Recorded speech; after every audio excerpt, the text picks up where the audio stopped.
Press the lord place food रेसिपीमध्ये आपणा सर्वांचं खूप मनापासून स्वागत। आणि आज आपण अगदी झटकीपट मस्त चमचमीत अशी बटाट्याची भाजी कशी बनवायची ते बघणार आहोत। कारण रोजच आपण सगळे मसाले वगैरे घालून भाजी बनवू शकत नाही।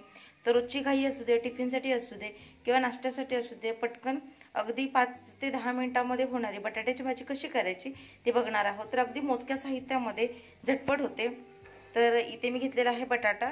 तर बटाट्याचे असे काप करून घेतलेले आहेत आणि मिठाच्या पाण्यामध्ये ठेवलेले आहेत। ज्यावेळेस तुम्ही बटाट्याचा कोणताही पदार्थ करता, मिठाच्या पाण्यामध्ये थोडा वेळ बटाटा ठेवल्यामुळे तो नरम पडतो आणि काळा देखील पडत नाही, तर शिजायला देखील पटकन मदत होते।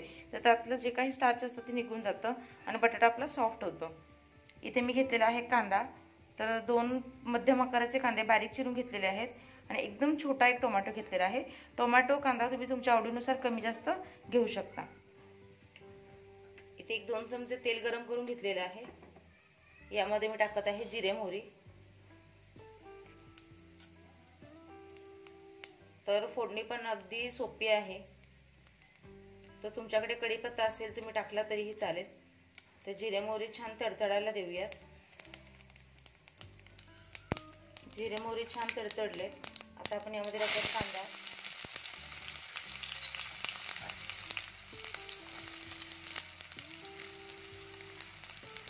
कांद्याचा रंग बदलेपर्यंत कांदा देखील छान परतून घेऊया।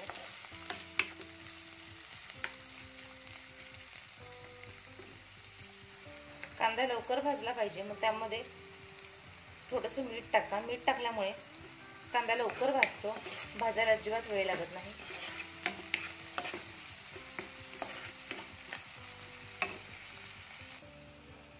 कांद्याचा रंग बदललेला आहे। आता यामध्ये टाकूया टोमॅटो। टोमॅटो देखील छान परतून घेऊया। टोमॅटो देखील छान विरघळलेला आहे। यामध्ये मी टाकत आहे 1 चमचा कोल्हापुरी कांदा लसूण चटणी म्हणजे कोल्हापुरी मसाला।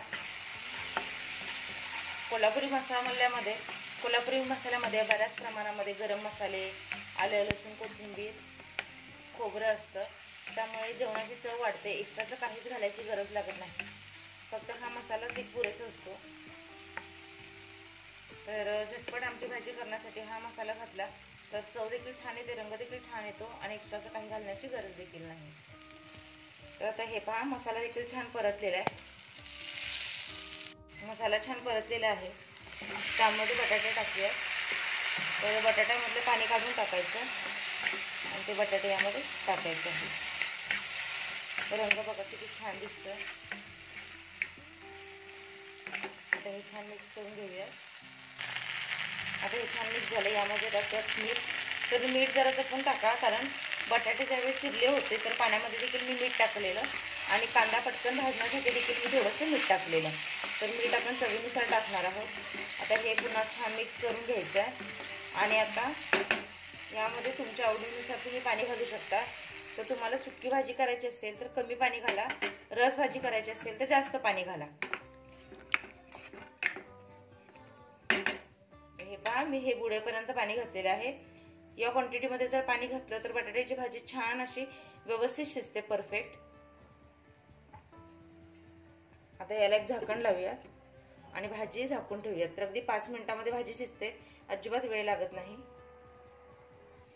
तर हे पहा, जवळपास 5 मिनिट झालेले आहेत आणि आपण जे पाणी घातलेलं ते पूर्णपणे आटलेलं आहे आणि बटाटा पण बघूया। हे पहा, बटाटा देखील परफेक्ट शिजलेला आहे। जर तुम्हाला रस भाजी हवी असेल तर तुम्ही जरा पाणी जास्त घालू शकता, पण टिफिनसाठी किंवा नाश्त्यासोबत अशी सुकी भाजी खायला देखील छान लागते। तर सुकी किंवा रस भाजी तुमच्या आवडीवर आहे। तर आता आपली भाजी परफेक्ट शिजलेली आहे। तर अशा पद्धतीने अगदी झटपट कमी साहित्यामध्ये बटाट्याची भाजी तयार झालेली आहे। मला आशा आहे रेसिपी तुम्हाला आवडली असेल, समजली असेल। आवडल्यास एकदा या पद्धतीने नक्की ट्राय करून बघा आणि महत्त्वाचं म्हणजे चॅनलला सबस्क्राईब करायला विसरू नका, लाईक करा, शेअर करा आणि घंटी वाजवायला विसरू नका, कारण अशा बऱ्याच नवीन आणि पारंपरिक झटपट रेसिपीज माझ्या चॅनलवर तुम्हाला बघायला भेटतात। तुमचा अनुभव माझ्यासोबत शेअर करा। भेटूया नवीन रेसिपीसह पुढच्या व्हिडिओमध्ये। तोपर्यंत स्वस्त रहा, मस्त खा आणि माझे व्हिडिओ बघत रहा।